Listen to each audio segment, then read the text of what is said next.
Bonjour. Lorsqu'on parle du droit d'auteur, de ce long combat pour le droit d'auteur, les premiers noms qu'on cite sont ceux de Beaumarchais, de Balzac ou de Victor Hugo.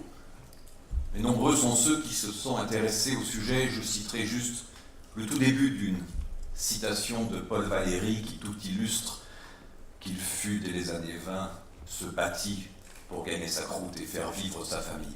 Et il écrivit un jour: l'histoire des lettres est aussi celle des moyens de subsistance de ceux qui écrivent. S'il avait écrit aujourd'hui, nul doute, même académicien, qu'il aurait parlé de celles et ceux qui écrivent, car notre profession, au moins de ce point de vue-là, est dans la parité.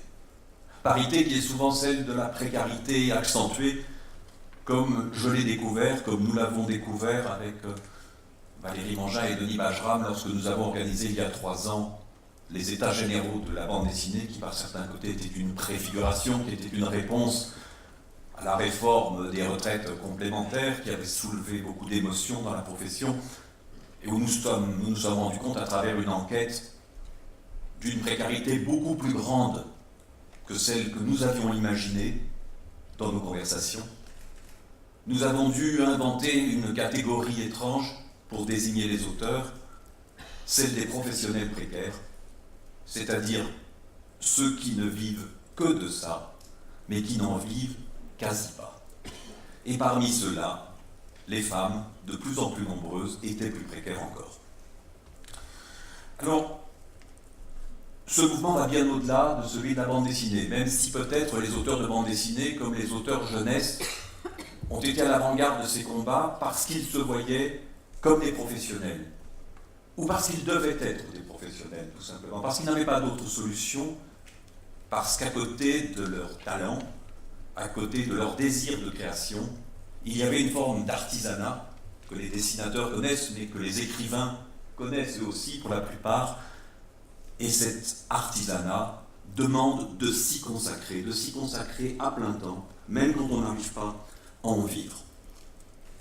Alors depuis ces états généraux de la bande dessinée, on ne peut pas dire que les choses se soient vraiment arrangées. Chaque année, on a l'impression qu'un nouveau petit grignotage vient s'ajouter à tous les prélèvements déjà obligés, que les droits dont nous bénéficierons un jour, peut-être, sont de plus en plus aléatoires, que faire valoir un congé maladie, comme j'ai tenté de le faire un jour, c'est un parcours du combattant. Il a fallu monter jusqu'à la tête d'une société d'auteurs pour obtenir, pour la première fois de ma carrière, le remboursement.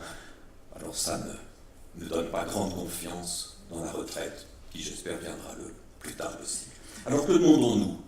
Que demandons-nous? Tout simplement un peu d'équité, car c'est bien de cela qu'il s'agit. Non pas de bénéficier d'un régime particulièrement favorable, mais simplement qu'on tienne compte des spécificités de nos métiers, d'un régime de protection sociale qui nous protège bien peu.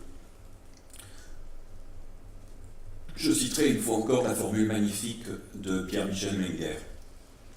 Travail de création, c'est s'accomplir dans l'incertain. S'accomplir dans l'incertain, c'est ce que nous avons tous choisi, c'est ce que nous avons tous accepté, c'est ce que nous continuerons d'accepter jour après jour, dans les bons moments et les moments difficiles. Nous aimerions simplement qu'entre l'action des éditeurs, celle des pouvoirs publics, celle de tous ceux dont nous dépendons, s'accomplir dans l'incertain reste notre destin, et que nous n'ayons pas simplement la certitude de marcher vers la catastrophe. Merci.